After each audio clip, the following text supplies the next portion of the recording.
తెలంగాణలో అసెంబ్లీ ఎన్నికలు ముగిసిన అనంతరం అన్ని పార్టీల నేతలు హాయిగా ఊపిరి పీల్చుకుందామనుకునే లోపు త్వరలో లోక్సభ ఎన్నికలు జరగనుండటంతో మళ్లీ టెన్షన్ పడే పరిస్థితి ఏర్పడింది. ఈ క్రమంలో అసెంబ్లీ ఎన్నికల ఫలితాలతో పార్టీలు వ్యూహాత్మకంగా అడుగులు వేయడానికి ప్లాన్ చేస్తున్నాయి. లోక్సభ ఎన్నికల్లో సత్తా చాటేందుకు కొత్త లెక్కలు తెర మీదకు తెస్తున్నాయి. కాంగ్రెస్ లోక్సభ ఎన్నికల్లోనూ తమకు అనుకూల ఫలితాలు ఉంటాయని అంచనా వేస్తోంది.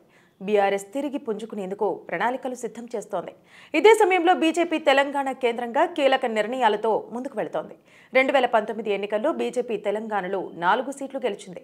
కానీ తాజా అసెంబ్లీ ఎన్నికల్లో 8 సీట్లు గెలవడంతో తెలంగాణ పైన బీజేపీ హైకమాండ్ ఫోకస్ చేసింది. అందులో భాగంగా తెలంగాణతో సహా దక్షిణాదిపైన ప్రభావం ఉండేలా కీలక నిర్ణయం దిశగా అడుగులు వేస్తోంది.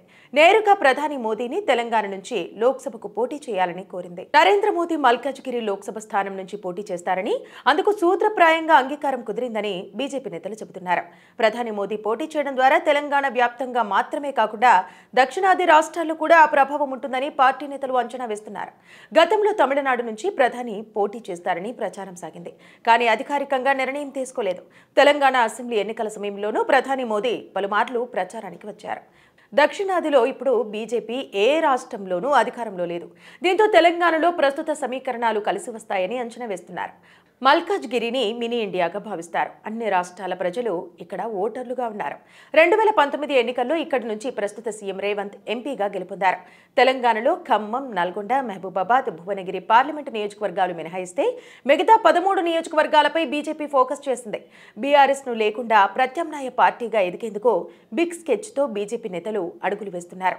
ప్రధాని మోదీ తెలంగాణలో పోటీ చేయడం ద్వారా అటు బీఆర్ఎస్ ఇటు కాంగ్రెస్కు చెక్ పెట్టాలనేది ఆ పార్టీ వ్యూహం. ఈ విషయంలో త్వరలోనే అధికారిక ప్రకటన వస్తుందని ఆ పార్టీ నేతలు చెబుతున్నారు. కాగా రానున్న లోక్సభ ఎన్నికల్లో తెలంగాణలో పొత్తులపై కేంద్ర మంత్రి, బీజేపీ తెలంగాణ రాష్ట్ర అధ్యక్షుడు కిషన్ రెడ్డి కీలక వ్యాఖ్యలు చేశారు. రానున్న పార్లమెంట్ ఎన్నికల్లో ఎవ్వరితోనూ పొత్తు ఉండదని, ఎన్నికలకు బీజేపీ క్యాడర్ సిద్ధం కావాలని పిలుపునివ్వడంతో బీజేపీ శ్రేణులు ఇప్పటి నుంచే అలర్ట్ అవుతున్నాయి. మరిన్ని అప్డేట్స్ కోసం మా ఫోకస్ న్యూస్ తెలుగును సబ్స్క్రైబ్ చేయండి. ఈ వీడియో కనుక మీకు నచ్చినట్లయితే లైక్ చేయండి, షేర్ చేయండి. మీ విలువైన అభిప్రాయాలను కామెంట్ బాక్స్ లో తెలియజేయండి.